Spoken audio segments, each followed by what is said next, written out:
Donc bonjour à tous. Alors aujourd'hui dans le récit de vie, je reçois Monsieur Philippe Lucas. Bonjour Monsieur Lucas. Bonjour. Alors je suis enchanté de vous recevoir. Donc on va commencer par la première question. Vous êtes né où et quand? Je suis né à Melun en Seine-et-Marne en 1963, le 15 avril. D'accord. Alors, comment vous vient cette passion pour la natation concrètement? Tout simplement, c'est quand j'étais gamin, j'ai appris à nager. Il y a un maître nageur qui a dit à mon père de m'inscrire au club. Et je suis parti au club de natation de Melun. Et j'ai commencé à nager. Et voilà, au fur et à mesure du temps, j'étais un nageur très médiocre. Donc j'ai arrêté de bonne heure et j'ai passé mes diplômes. Et ce que je voulais, c'était entraîner. D'accord. Alors justement, on va en parler. Donc parlez-nous un peu plus de votre métier d'entraîneur. Comment celui-ci il arrive? Alors déjà, c'est pas un métier. Déjà, c'est une passion. D'accord. C'est une grande différence, ça. Moi, j'ai jamais travaillé de ma vie. Après, voilà, une passion, c'est quelque chose voilà, vous avez ça dans le sang. C'est quelque chose voilà, vous adorez, que vous n'êtes jamais lassé, que vous en voulez toujours plus, que vous êtes toujours de plus en plus ambitieux. D'accord. Alors, quelles sont les qualités que vous recherchez chez un nageur ou une nageuse? Bon, déjà, les qualités, on regarde un petit peu les qualités, bon, physiques déjà. Mhm. Bon, mais c'est surtout après, voilà, tout ce qui est dans l'eau, les qualités physiques, c'est important, hein, s'il a des grands bras, des grandes jambes, s'il est explosif, voilà, s'il a quelques qualités physiques, parce que c'est important, hein. Vous savez, la natation, l'athlétisme, tous ces sports, c'est des spécialités. Après, il faut vraiment être un athlète. On regarde déjà si le nageur ou la nageuse a des qualités physiques. Donc ça, c'est important. Et D'accord. après, derrière, c'est qualités nautiques. Alors, il a glisse, s'il est aquatique sous l'eau, s'il est plein de choses, quoi. Et ensuite, on regarde un petit peu, bon, après derrière, comment il nage techniquement. Et puis, après, on regarde un petit peu ce qu'il a dans la tête, s'il est capable d'être solide, ou s'il y a des faiblesses quelque part. Après, les faiblesses, ça se travaille également aussi, mais on regarde beaucoup ses qualités nautiques, bien sûr. D'accord. Alors, vous êtes connu pour avoir une philosophie d'entraînement rigoureuse, on peut dire ça comme ça. Ouais. Alors, pouvez-vous nous en dire plus sur votre méthode et pourquoi peut-elle être si efficace? Alors, vous savez, on a bien sûr des fils conducteurs dans les méthodes. Après, il y a des choses qu'on change un petit peu. Mais moi, mon fil conducteur, c'est un entraînement tout est contrôlé, que ce soit de l'échauffement au départ au travail on va dire, spécifique, la série, travail de jambes, de bras, travail de vitesse. Donc, tout est contrôlé. Mhm. Après, derrière, voilà, c'est un travail il y a quand même du kilométrage, bien sûr, mais avec beaucoup d'intensité. Donc, vous avez entraîné plusieurs nageurs de renommée mondiale, comme Laure Manodou. Ouais. Comment vous travaillez avec ce type de nageurs pour les aider à atteindre leur plein potentiel? Ça, vous savez, c'est des nageurs qu'on appelle ça des nageurs hors normes. C'est des nageurs qui ont cette qualité première qu'ils ont, c'est des vrais compétiteurs. C'est des nageurs que lorsque vous les mettez sur un plot, c'est des nageurs avec qui vous savez que ça va pas trembler, quoi. Donc c'est des nageurs qui aiment la compétition. Et c'est les nageurs les plus compliqués à entraîner des fois, parce que l'entraînement, ils aiment pas trop, mais la compétition, pour eux, c'est leur jardin, c'est un jeu, ils adorent la compétition. Donc quand vous avez des nageurs qui sont compétitifs, qui aiment ça, qui n'ont pas peur, déjà ça c'est beaucoup plus facile. Parce que des fois vous avez des athlètes ou des nageurs qui travaillent, qui s'investissent, qui sont Mhm. bons à l'entraînement, mais en compétition, malheureusement ils n'arrivent pas à s'exprimer complètement, quoi. Donc ça c'est le genre de nageur ou de nageuse qui est vraiment en compétition, ils vont être présentes. Après, derrière, pour les entraîner, parfois, 80% de ces cas, c'est compliqué parce que c'est pas les plus travailleurs. Donc, il faut être avec eux, il faut beaucoup de psychologie et surtout,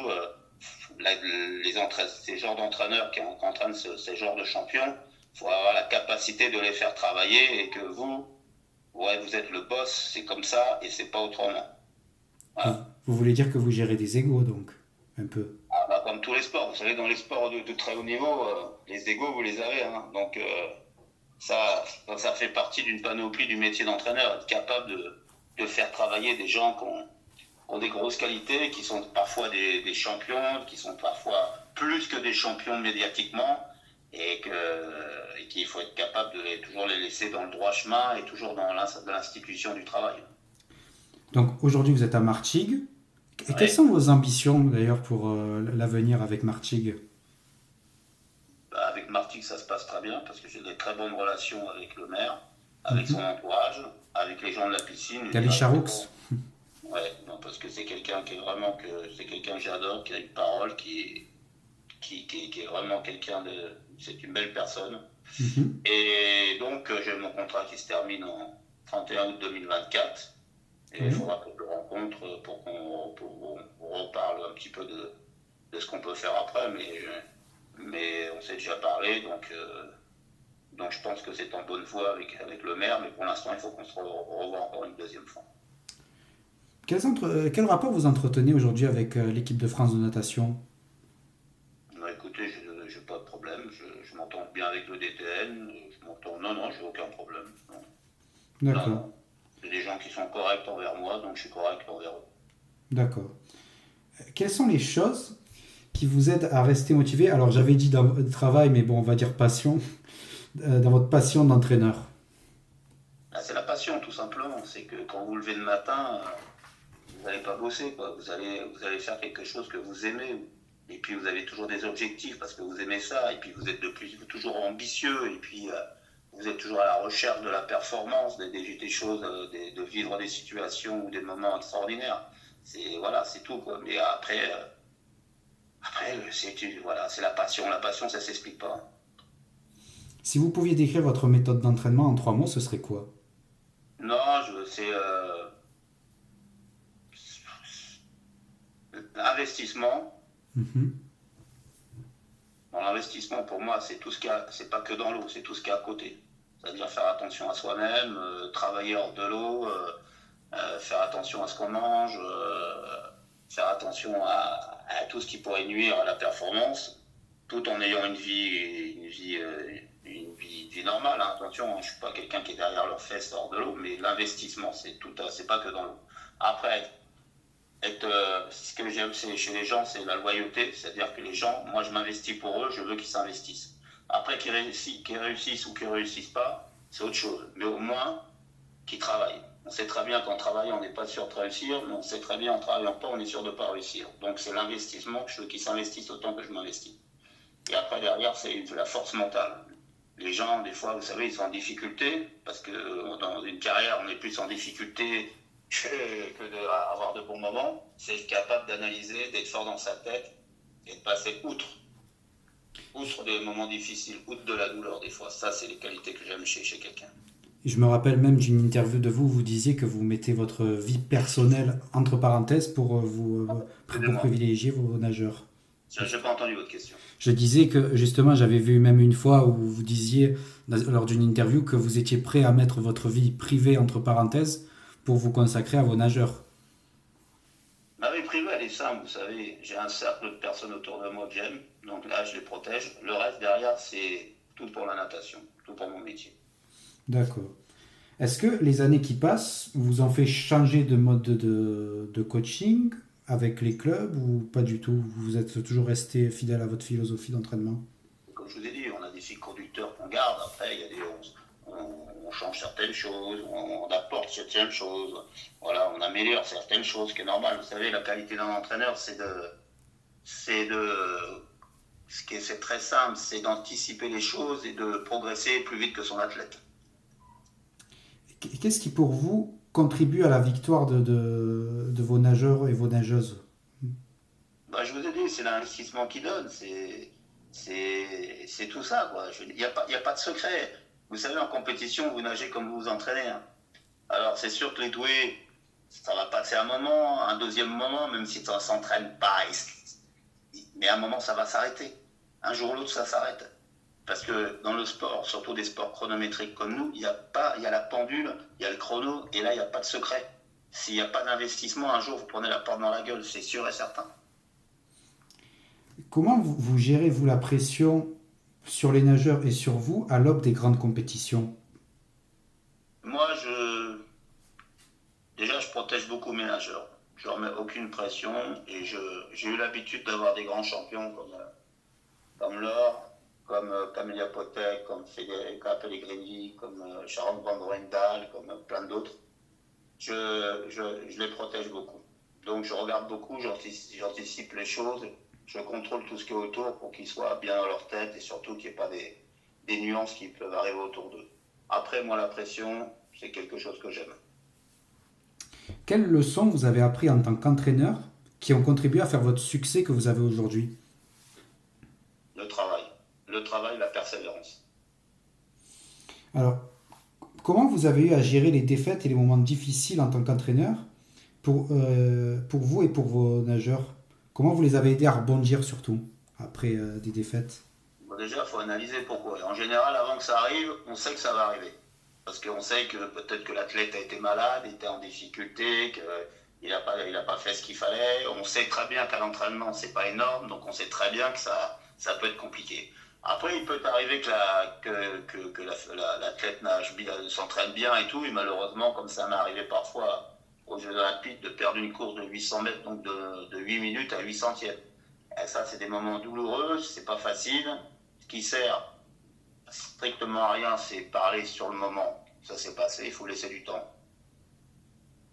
D'accord. Il faut laisser tranquillement, il faut être capable de parler au bon moment avec des mots justes, Mhm. bien expliquer les choses, et puis remobiliser l'athlète. D'accord. Alors, pour vous, votre victoire la plus mémorable, c'est laquelle? Et pourquoi d'ailleurs? Je sais pas, bon, le clé de départ, c'est le titre de champion olympique alors. Mais après, je pourrais pas en dire une, j'en ai plusieurs. Hein. Voilà. D'accord, il n'y en a pas une. Et votre plus grosse frustration dans un tournoi, c'est laquelle? C'était ce que je jouais des quatrièmes au jeu à 8 centièmes sur une course de 8 minutes. D'accord. Euh, Ça signifie quoi pour vous de voir tous ces nageurs et nageuses que vous avez entraînés remporter des compétitions majeures? Ça vous apporte quoi à vous? Satisfaction du travail accompli. Tout simplement. Euh, Quel est selon vous le nageur ou la nageuse à surveiller à l'aube des JO 2024? En France ou à l'étranger? Les deux. Chez les filles, McIntosh, la canadienne, Mhm. et chez les garçons, Léo Marchand. Léon Marchand. Quelle est la personne avec laquelle vous avez le plus aimé travailler et pourquoi? Oh, il y en a eu pas mal, mais où j'ai le plus aimé travailler, c'est Camélia Potek. D'accord. Qu'est-ce que vous donneriez comme conseil aux jeunes qui se destinent à la natation et qui veulent en faire, qui veulent passer pro? Comme je vous ai dit, il faut être conscient de ce qu'est le haut niveau. Il faut être conscient que ça passe par du travail à long terme, mais très long terme. Quand ils sont en difficulté, ce qui est normal, parce qu'ils seront plus en difficulté que bien, il faut toujours penser positif et toujours de l'investissement. Toujours. Pour ne pas baisser les bras. Jamais. Quelle est la personne que vous me conseilleriez d'interviewer en natation, dans le milieu de la natation? Comme athlète ou entraîneur? Les deux, peu importe. Je pense que Olivier Nicolas. D'accord. Alors, je sais que vous êtes un amateur de football. Est-ce que vous avez un avis sur le football français en général avec l'équipe de France, la Ligue 1, le Paris Saint-Germain aussi? Bon, l'équipe de France, ce qu'ils ont fait, c'est magnifique. Ils ont été finalistes de l'Euro, ils ont été champions du monde, finalistes de la Coupe du Monde, finalistes en 2006, vainqueurs en 1998. Il n'y a rien à dire. Vous savez, malheureusement, on ne peut pas gagner toutes les finales. Hein. Mais ce qu'ils ont fait depuis, on va dire, même avant, parce qu'avant, il y avait des choses extraordinaires. À l'époque qu'un entraîneur que j'adorais qui s'appelait Michel Hidalgo, le sélectionneur, en 82, en 86, c'était exceptionnel. Quoi. Donc voilà, après c'est normal qu'il y a des passages à vide, c'est tout à fait normal, et ça c'est pour tout le monde la même chose. Après pour la Ligue 1, Bon, ben, les gars, le problème, c'est que je pense que les clubs travaillent bien. Il y a une très très bonne formation en France. Après, c'est tout simplement, il y a des manques de moyens financiers, c'est tout, quoi. Je veux dire, quand vous voyez les droits télé de l'Angleterre et quand vous voyez les droits télé en France, c'est compliqué. Voilà. Le PSG, vous êtes toujours un... Je crois que vous êtes un supporter, non, du Paris Moi, Saint-Germain? moi, c'était l'ancien PSG qui m'intéressait, le vrai PSG. Là, là, vous savez, on change d'entraîneur tous les 2 ans ou tous les ans, mais le problème, il vient pas là, il vient pas des entraîneurs. C'est un autre problème qui est beaucoup plus profond, mais qu'on qu'on gère jamais, quoi. Et le problème, il n'est pas des entraîneurs. Vous pen- L'entraîneur campagne, il est là pour faire gagner son équipe, mais c'est tout ce qui est autour. Un grand club, c'est une institution. Un grand club, c'est quelque chose qui est bien géré. Voilà. Et après, derrière, c'est sûr qu'après, vous appeliez n'importe qui, quand vous êtes dans une institution et que vous appelez n'importe quel grand joueur, vous devez vous plier aux exigences du club et surtout ne jamais, ne jamais se croire plus fort que l'institution. Là, c'est un message fort là, que vous envoyez, donc. C'est la vérité. Vous pensez qu'il faut un Philippe Lucas à la tête du Paris Saint-Germain? Moi, quand je vois un truc, quand on licencie, comment il s'appelle merde, je ne me rappelle plus comment il Qui s'appelle. ça? Thomas Tuchel? Non, l'autre d'avant. Euh... Unai Emery? Emery, je veux bien tout ce que vous voulez, mais qui gagne 4 fois la Ligue Europa et qui part de Paris et qui gagne la Ligue Europa. Quand vous licenciez Tourelle et qui gagne la Ligue des Champions, et j'en passe et des meilleurs, d'accord. Et à un moment, il faut balayer devant sa porte, hein. Les problèmes ne viennent pas. Il y a sûrement des entraîneurs, peut-être qui n'ont pas assez de poigne, et surtout, mais c'est surtout après, je pense, parce qu'il y a des entraîneurs de grande qualité, il y en a eu à Paris. C'est surtout ce qui est autour. Ce qui est autour. Il faut un grand manager. Il faut un grand président. Oui, en effet. Donc, Monsieur Philippe Lucas, on touche à la fin de cette interview. Qu'est-ce qu'on peut vous souhaiter pour la suite? Eh ben, écoute, que je continue à pouvoir entraîner et de vivre de ma passion. On vous verra peut-être aux Jeux Olympiques 2024, peut-être en tant que consultant ou quoi Non, parce que ça me fait chier. Je n'aime pas ça. D'accord. Au moins c'est dit. J'espère que j'aurai des athlètes performants, hein. D'accord, très bien. Eh bien, merci Monsieur Lucas d'avoir accepté cette interview. J'ai Avec été plaisir. très touché de passer ce moment avec vous et merci à vous. Au revoir. Je vous souhaite une bonne soirée. Au Merci à revoir. vous aussi.